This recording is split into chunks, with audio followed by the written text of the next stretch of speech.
Electronic media వచ్చిన తర్వాత కొంచెం మీ హవా తగ్గింది అనుకోవచ్చు. అవునండి. ఇంకా డిజిటల్ మీడియా వచ్చిన తర్వాత ఇంకా అసలు టోటల్. అవునంటే వీక్లీస్ ప్రాబల్యం తగ్గిందండి. తగ్గి డైలీ పేపర్లు, ఛానల్స్, వెబ్సైట్లు ఇవన్నీ వచ్చిన తర్వాత వీక్లీ పేపర్లకి హవా తగ్గింది. కరెక్ట్. వీక్లీ మ్యాగజైన్స్కి ఇప్పుడైతే యాక్చువల్గా వీక్లీస్ లేవని చెప్పాలి. ఏవో 1 or 2 మ్యాగజైన్స్ ఉన్నాయి తప్పితే నామాత్రంగా ఉన్నవి లేదు. ఇప్పుడంతా యూట్యూబ్లకి ఎక్కువ బాగా డిజిటల్ మీడియా, సోషల్ మీడియా బాగా ఇంపార్టెన్స్ పెరిగింది. ఇప్పుడు ఈ ఫిలిం జర్నలిజంలో కూడా సార్ ఈ కోఆర్డినేషన్ కొంచెం సెట్ అవ్వట్లా, అంటే ఒకళ్ళకి మధ్య ఎందుకు కాంపిటీషన్ కారణమా, ఎలా చూసుకోవాలి దీన్ని? పిఆర్ఓ ద్వారానే మొత్తం ఇప్పుడు అన్నీ వస్తున్నాయండి. ఏదైనా సరే పిఆర్ఓ కాకుండా ఇప్పుడు ఇంకోటి ఏంటంటే ఈ లేటెస్ట్గా ట్రెండ్ ఎలా అయిందంటే ఈ సోషల్ మీడియా వచ్చిన తర్వాత యూనిట్ వాళ్ళు హీరోనో ప్రొడ్యూసర్ ఎవరో వాళ్ళు ట్విట్టర్లో పోస్ట్ చేయడం, ఇన్స్టాలో పోస్ట్ చేయడం చేస్తున్నారు. ఫస్ట్ లుక్ వచ్చింది అనుకోండి, దానిలో ఒక న్యూస్ అనౌన్స్మెంట్ ఇదివరకు పిఆర్ఓ ద్వారా మొత్తం అందరికీ పంపించేవాళ్ళు, లేదంటే ప్రెస్ మీట్ పెట్టి అనౌన్స్ చేసేవాళ్ళు. ఓకే. ఇప్పుడు అట్లా ఉండట్లేదు. ఇప్పుడు ఎక్కువ పెద్ద సినిమాలు చాలా వరకు ఏంటంటే ఒక హీరోనో, ఒక డైరెక్టరో, ప్రొడక్షన్ కంపెనీయో ట్విట్టర్లో పోస్ట్ చేయడం, దాంట్లో పోస్ట్ చేయడం, ఇన్స్టాలో పోస్ట్ చేయడం, దానివల్ల అలా ఎక్కువ మంది రీచ్ అవుతారు జనానికి. అంటే జర్నలిస్టులతో పాటు జనానికి కూడా ఒకేసారి తెలుస్తుంది. రైట్. ఇదివరకు ఏంటంటే ముందు జర్నలిస్ట్కి వచ్చి మా ద్వారా వెళ్ళేది.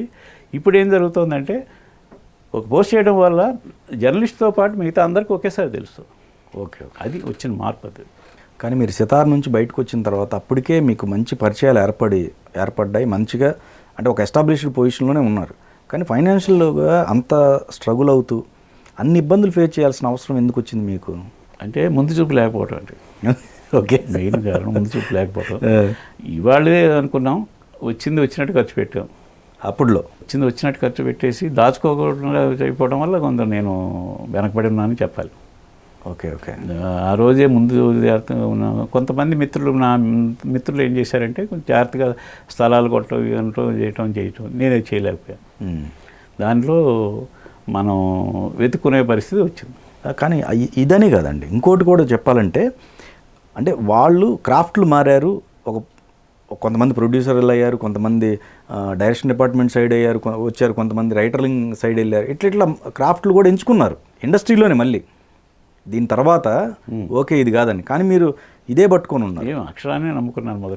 అదే దీన్నే పట్టుకొని ఎన్ని కష్టాలు ఉన్నా కానీ ఇబ్బంది ఉన్నా నాకు అక్షరమే అన్నం పెట్టింది కాబట్టి దాన్నే నమ్ముకున్నానండి. నేను వేరే ఆలోచన కూడా వెళ్ళాలని ఆలోచన కూడా లేదండి. కొంతమంది ఆర్టిస్టులుగా ట్రై చేశారు, వేషాలు వేయాల్సింది కదా నువ్వు అని. ఏమో నాకు ఆ ఇంట్రెస్ట్ లేదు.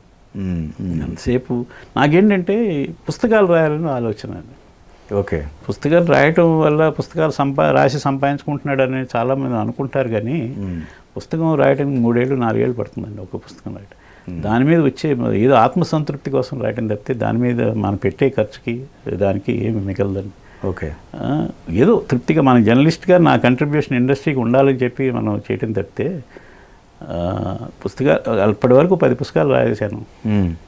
దానివల్ల నేను సంపాదించుకున్నది కూడా ఏం లేదు, పేరు సంపాదించుకున్నాను అంతే. ఏమిటి అండి ఆ 10 పుస్తకాలు? రామారావు గారి మీద 2 పుస్తకాలు అండి, యుగ పురుషుడు, యుగానికి ఒక్కడు. కృష్ణ గారి మీద దేవుడు లాంటి మనిషి, అల్లూరి సీతారామరాజు. రామానాయుడు గారిది ఒకటి, దాసనారాయణరావు గారి, విజయ నిర్మల్ గారిది ఒకటి, చిరంజీవి గారు రీసెంట్గా మెగాస్టార్ ది లెజెండ్ అనే పుస్తకం రాశాను. ఇప్పుడు ప్రస్తుతం ఏంటంటే తెలుగు సినీ పాత్రికేయ చరిత్ర అని ఒకటి రాస్తున్నాను. అంటే తెలుగులో సినిమా జర్నలిజం ఎలా మొదలైంది, ఎలా అభివృద్ధి చెందింది, ఇప్పుడు ఎలా ఉంది దీని మీద. ఇది యాక్చువల్గా కమర్షియల్ ప్రాజెక్ట్ కాదండి. కమర్షియల్గా ఆలోచించి చేయాలనుకుంటే 3 ఏళ్ళు అయింది మొదలెట్టి. నేను యాక్చువల్గా కరోనా టైంలో ఇంకా డిలే అయింది. నేను ఈ టైంలో యాక్చువల్గా ఈ 3 ఏళ్ళలో ఇంక వేరే సంపాదించుకోవచ్చు. రాజు కూడా అంటుండేవాడు, ఎందుకు ఇది పెట్టే టైం ఇంక ఏదైనా చేస్తే నీకు ఇంకా డబ్బులు ఎక్కువ వస్తాయి కదా. ఏంటో అది పిచ్చి అనుకొని ఏదైనా అనుకోండి అది చేస్తున్నాను. ఇది యాక్చువల్గా ఇది ఎవరు, ఎందుకంటే దీనివల్ల పుస్తకం మార్కెట్లో వచ్చిన కొనరండి. అయినా సరే మనం ఏదో సినిమా, మనం ఎంతకాలం జర్నలిస్ట్గా ఈ పొజిషన్కి వచ్చాం. జర్నలిస్ట్కి రాబోయే తరాలకు ఒక అద్భుతమైన పుస్తకం, జర్నలిస్టుల గురించే పుస్తకం. మన పుస్తకం అనేది లేదండి.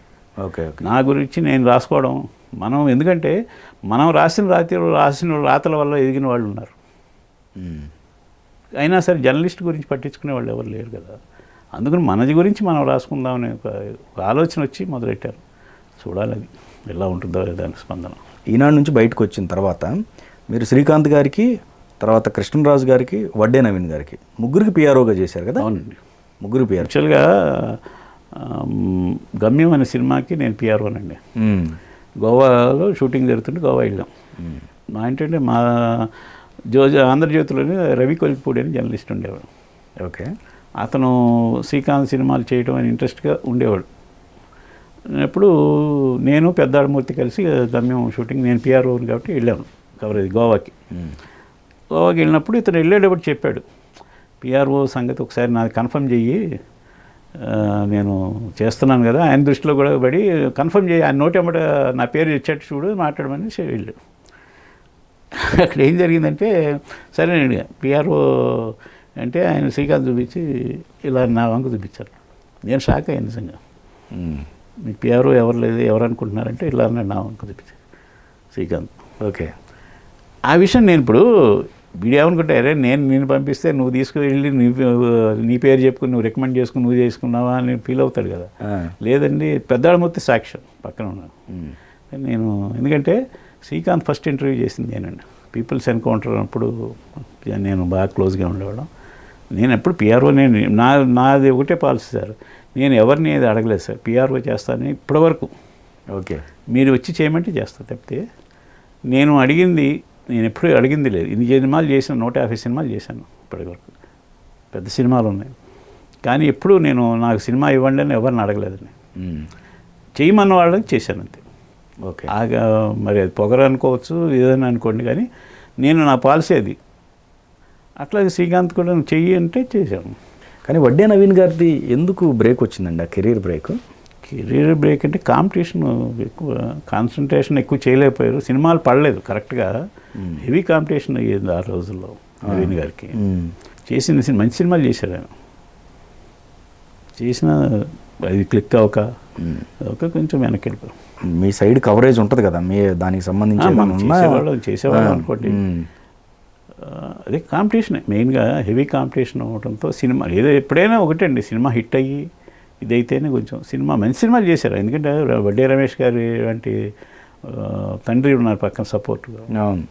అయినా సరే అవ్వలేదు, ఇండస్ట్రీలో సక్సెస్ అవ్వలేదు. కొంతకాలం ఉన్నారు, తర్వాత ఇక వెనక్కి వెళ్ళిపోయారు.